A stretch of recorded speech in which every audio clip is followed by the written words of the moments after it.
నా ప్రియ సోదరి సోదరులారా, స్నేహితులారా, క్రైస్తవులారా, ఈ రోజున నేను మిమ్మల్ని కలుసుకోవడం నాకెంతో సంతోషం. ప్రతిరోజు మనం అన్నం తింటాం కదా, తిన్న అన్నమే తింటున్నాం, మళ్ళీ ఎందుకు తినాలి అని అనుకుంటామా? ఆకలి అవుతుంది. ఏ రోజుకి ఆ రోజే, ఏ రోజు భోజనం ఆ రోజే కొత్తగా అనిపిస్తుంది. తాజాగా ఉన్న భోజనం రుచి అనిపిస్తుంది. కనుక ఏ రోజుకు ఆ రోజు యేసు రుచులవి కొత్త. నేడు నిన్నటి కన్నా మధురతరము కదన్నా.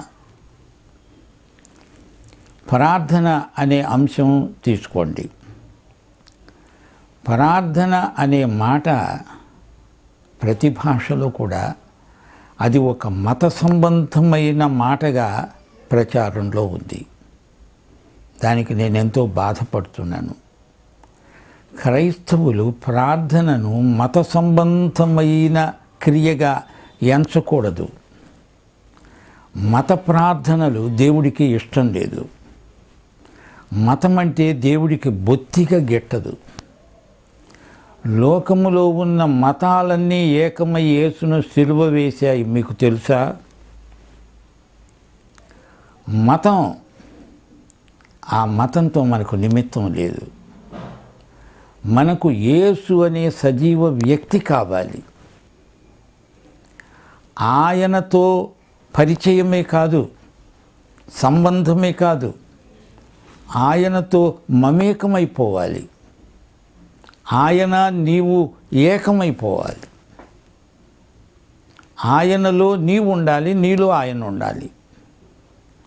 అప్పుడు నీకు ఆయనకు మధ్య జరిగేదంతా ప్రార్థన. ఆయన నీతో మాట్లాడతాడు, నీవు ఆయనతో మాట్లాడతావు. కొలసీ పత్రిక 4వ అధ్యాయం 3వ వచనంలో పౌలు అంటున్నాడు, అపొస్తలుడైన పౌలు గారు ఏం చెప్పినా చాలా ప్రాక్టికల్. ప్రార్థన యందు నిలకడగా ఉండండి అంటున్నాడు. అంటే అర్థం ఏమిటి? మీరు ప్రార్థన చేస్తారు కదా, నిలకడగా ఉండాలి ప్రార్థనలో. ఏదో లాంఛనప్రాయంగా మత సంబంధమైన మొక్కుబడిగా ఏదో 6 గంటలకు లేస్తాను, 6:30 వరకు ప్రార్థన చేస్తాను, ఆమేనంటాను, వెళ్ళిపోతాను, అది కాదు. ప్రార్థన అనేది వాస్తవమైన అనుభూతి. నీవు దేవుణ్ణి పలకరిస్తావు. Good morning Jesus, good morning holy spirit, good morning God. అప్పుడు ప్రభు నీ వైపు చూచి చిరునవ్వు నవ్వుతాడు. నేను మాట అంటాను, నీ అద్దంలోకి చూచినప్పుడు నీ ముఖం నీకు కనపడకూడదు, నీ హృదయం నీకు కనపడాలి. ఆ హృదయంలో యేసు మాటలు నిండి ఉండాలి.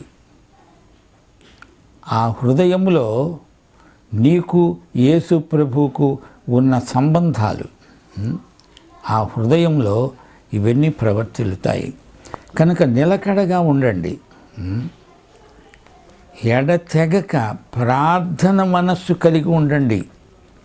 పొద్దున్నే ఏదో ఎక్సర్సైజ్ లాగా ఒక 5 నిమిషాలు మోకరిల్లుతావు, ప్రార్థన చేస్తావు. కానీ రోజంతా ప్రార్థన చేయడానికి అలాగే మోకరిల్లు కూర్చుంటావా? ఇదేమన్నా ఎక్సర్సైజా? ఇదేమన్నా తాలింఖానానా? ప్రార్థన ఎంతసేపు చేశావు, దాన్ని బట్టి నేను బహుమానం ఇస్తాను అని ప్రభు అనడంలా. క్వాలిటీ ప్రార్థన, నిలకడగా ఉండాలి. అంటే నీవు యేసులో, యేసు నీలో ఉండడంలో ఇది చాలా అవసరం అవుతోంది. కనుక నిలకడగా ఉండండి అని పౌలు అంటున్నాడు. నా కోసం మీరు ప్రార్థన చేయండి. నేను బంధకాలలో ఉన్నాను, నేను క్రీస్తు మర్మాన్ని గూర్చి బోధిస్తున్నాను, ఆ మర్మాన్ని వెల్లడిపరుస్తున్నాను, వాక్యము చెప్తున్నాను. అనుకూల సమయం దేవుడు దయచేయాలి, మా కోసం మీరు ప్రార్థన చేయండి. చూచారా? మనం చేసే ప్రార్థన ఇతరుల కోసం, మన ప్రార్థన మన కోసం, మన ప్రార్థన దేవుని చిత్తాన్ని నేర్చుకునే ప్రక్రియ. ఆయన మనకు బయలుపరుస్తాడు తన చిత్తం ఏదో. ఆయన్ని అడుగుతాము. ఒక్కొక్కప్పుడు ఆయన ఇవ్వడు, ఒక్కొక్కప్పుడు ఇస్తాడు, ఒక్కొక్కప్పుడు కనిపెట్టమంటాడు. ఆయన చిత్తం ఏదో ఆ ప్రకారం బ్రతకడానికి మనకు దేవుడు అనుగ్రహించిన సాధన అదే ప్రార్థన. రోమా పత్రిక 1వ అధ్యాయం 10వ వచనంలో, నా ప్రార్థనల యందు ఎల్లప్పుడూ దేవుణ్ణి బతిమాలుకుంటున్నాను, మిమ్మల్ని గూర్చి ఎడతెగక జ్ఞాపకం చేసుకుంటున్నాను. ఇందుకు ఆయన కుమారుని సువార్త విషయమై నా ఆత్మయందు నేను సేవిస్తున్న దేవుడే నాకు సాక్షి అని పౌలు గారు చెప్తున్నాడు. దేవుణ్ణి బతిమాలుకుంటాను, వేడుకుంటాను, దేవునితో మాట్లాడతాను, దేవునితో నా బాధను పంచుకుంటాను, దేవునితో నా యొక్క ఆలోచనలను పంచుకుంటాను, ఆయన ఆలోచనలను స్వీకరిస్తాను. ఆయన నేను ఒకేలాగు తలంచే వరకు ప్రార్థన ఎడతెగక చేస్తూనే ఉంటాను. ఫోకస్. ఆయన నేను, ఆయన మాట నా మాట, ఆయన తలంపులు నా తలంపులు, ఆయన మనస్సు నా మనస్సు ఒకటవ్వాలి. సరిగ్గా రెండు ఒకటి అయ్యేటంత వరకు ప్రార్థన కొనసాగుతూనే ఉండాలి. ఇది చాలా ప్రాముఖ్యమైన తలంపు. దేవుని సువార్త విషయమై నేను మీకు ఒక హెచ్చరిక చేస్తున్నాను. నా ఆత్మయందు సేవిస్తున్న దేవుడే నాకు సాక్షి. నా ప్రార్థన జీవితం ఎలా ఉన్నదో అది ఆయనకు తెలుసు. నేనంటాను, నీ బ్రతుకులో హెచ్చు తగ్గులు, కష్ట సుఖాలు, నీ బ్రతుకంతా ఒక బ్యాలెన్స్డ్ లైఫ్ కావాలంటే ప్రార్థన చాలా అవసరం. మత సంబంధమైన వ్యాయామం కాదు ఇది. ఇది దేవునితో మనకున్న సంబంధం. ఆ సంబంధాన్ని వ్యక్తం చేయడం. మనకు ఎక్స్పీరియన్స్ కావాలి. ఆ ఎక్స్పీరియన్స్ను ఎక్స్ప్రెస్ చేయాలి. అది ప్రార్థన. కానీ ఎక్స్పీరియన్సే లేకుండా నువ్వు ఎక్స్ప్రెస్ చేసేదేముంది? దేవుణ్ణి అనుభవించాలి. యేసే నీకు జీవాహారం. ఆయననే తినాలి, ఆయననే త్రాగాలి. ఆయనను నీవు అనుభవిస్తూ ఉండగా నీకు కలిగిన అనుభూతిని నీవు వ్యక్తం చేయాలి. అది ప్రార్థన. ప్రార్థనలో దేవుణ్ణి అనేకం అడుగుతాము. దావీదు రాసిన కీర్తనలు చూడండి, ఎన్ని రకాల అనుభవాలో, ఉద్రేకాలో. దావీదు ఉద్రేకాలు చెప్పతరం కాదు. ఒక్కొక్కప్పుడు ఎంత ఉద్రిక్తుడవుతాడంటే, ఓ దేవా ఇంకా సహించేది లేదు, శత్రువులు చుట్టూ మోగుతున్నారు, లే వాళ్ళను సంహరించు అంటాడు. ఇంకొకసారి, ప్రభువా నాకు చేత కాదయ్యా, నేనేం చేయలేను, నీ వాక్య ప్రకారం జీవిస్తానయ్యా, విధేయతగా ఉండడం నాకు నేర్పు అంటాడు. 119వ కీర్తన అంతా కూడా దేవుని వాక్యాన్ని తాను ఏ విధంగా అనుభవిస్తున్నాడో, ప్రార్థిస్తున్నాడో, దేవుని తలంపులను ఎలాగా తన ప్రార్థనలో వ్యక్తం చేస్తున్నాడో అదంతా చెప్పబడింది. మనం కూడా కీర్తనల్లో ప్రార్థన వాంగ్మయాన్ని నేర్చుకుంటాము.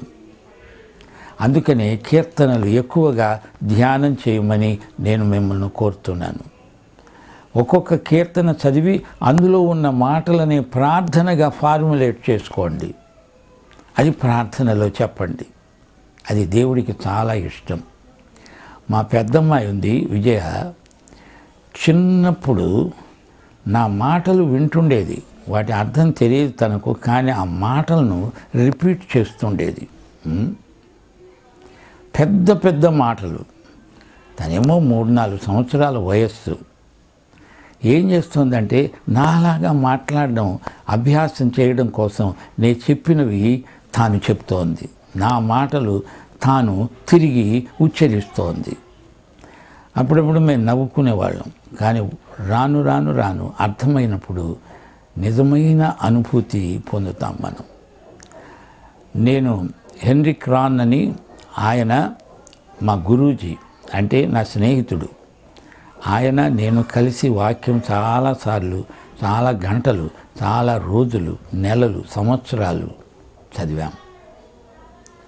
ఆయన్ను నేను అడిగాను, బ్రదర్ నాకు ప్రార్థన చేయడం ఎలా నేర్చుకోవాలి, ఎవరు నేర్పాలంటే ప్రార్థనే నేర్పాలన్నాడు.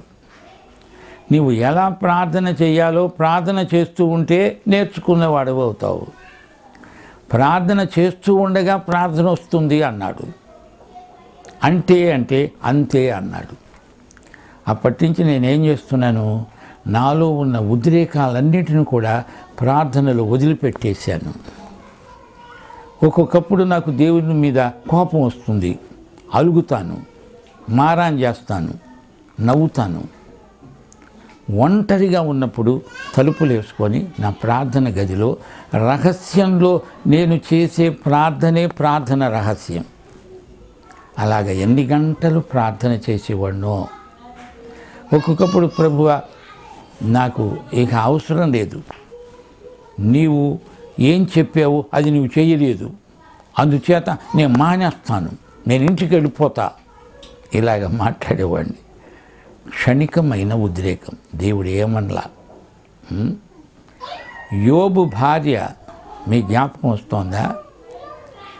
ఒక రోజున యోబు భార్య యోబు బాధపడుతుంటే వచ్చి భార్యగా అతన్ని పరామర్శించడం పోయి, యమయోయ్ ఇంకా బతికున్నావా అంటోంది.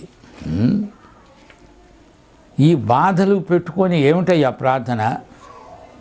దేవుణ్ణి తిట్టు, దేవుని కనుక తిడితే అక్కడే పడి చస్తావు. నీవు చస్తే నేను విధవరాల్ని, ప్రజలు చూచి నన్ను కనికరించి నాకు సహాయం చేస్తారు. ఇప్పుడు ఏం లాభం? రోగిష్టి మారోడివి, ఒళ్ళంతా పుండ్లు, బాధ, కూర్చొని ఉన్నావు, నా భర్తవు, నాకేం లాభం అని అంటోంది. అసలు సంగతి ఏంటంటే సైతాన్ ఆమెతో క్లాస్ తీసుకున్నాడు, ఆమెను ప్రయోగం చేస్తున్నాడు. కానీ దేవుడు ఏమనలేదు. ఆమె తన ఫీలింగ్స్ను ఎక్స్ప్రెస్ చేస్తోంది, వాటిని బలవంతాన తొక్కి పట్టలేదు, ఫ్రీగా మాట్లాడుతోంది. దేవుడు చిరునవ్వు నవ్వాడు. కొంచెము ఆగు, ఉన్నదంతా వాంతి చేసుకున్నావు, ఇప్పుడు చెప్పండి. అయ్యో ఎంత మాట అన్నాను అని తర్వాత బాధపడింది. కనుక దేవుని పద్ధతి మీకు అర్థమైందా? He is our friend.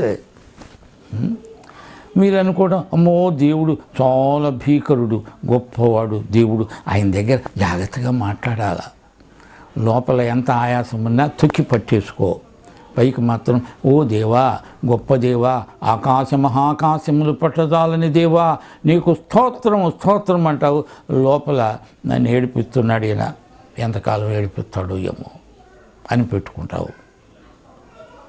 దానివల్ల నువ్వు స్ప్లిట్ అయిపోతావు. నీలో ఒకవేళ ఆయాసం ఉంటే చెప్పు దేవుడికి. He is real God. గాలిలోకి మాట్లాడినట్టు ప్రార్థన చేయొద్దు, దేవుణ్ణి వెక్కిరించవద్దు. ఎఫెసీ పత్రిక 6వ అధ్యాయం 19వ వచనం, నేను దేని నిమిత్తము రాయబారిన ఈ సంఖ్యలలో ఉన్నానో ఆ సువార్త మర్మమును ధైర్యముగా తెలియజేయడానికి, నేను మాట్లాడడానికి నోరు తెరిచినప్పుడు వాక్శక్తి నాకు అనుగ్రహించబడినట్లు నా నిమిత్తము పూర్ణమైన పట్టుదలతో విజ్ఞాపన చేస్తూ మెలకువగా ఉండండి అంటున్నాడు. విజ్ఞాపన ప్రార్థన. నేను యేసు రాయబారిని, సంఖ్యలలో ఉన్నాను. నా ప్రియ సోదరి సోదరులారా, నా కొరకు ప్రార్థన చేయండి. ఇప్పుడు నేనంటున్నాను, నేను కూడా ఆరోగ్యం బాగలేదు, ప్రభు చేతుల్లో ఉన్నాను. మళ్ళా తిరిగి మునుపటి కంటే ఎక్కువ శక్తిని పుంజుకొని ఆయన సేవ ఇంకా ఘనంగా చేయడానికి మీరు నన్ను ప్రార్థనలో ఎత్తి పట్టుకోండి. అంతేకాదు, నేను ఇప్పుడు యేసు అరెస్టు చేస్తే ఆయన నిర్బంధంలో ఉన్నాను. నేను యేసు ఖైదీని, ప్రార్థన చెయ్యండి అని మిమ్మల్ని బ్రతిమలాడుకుంటున్నాను.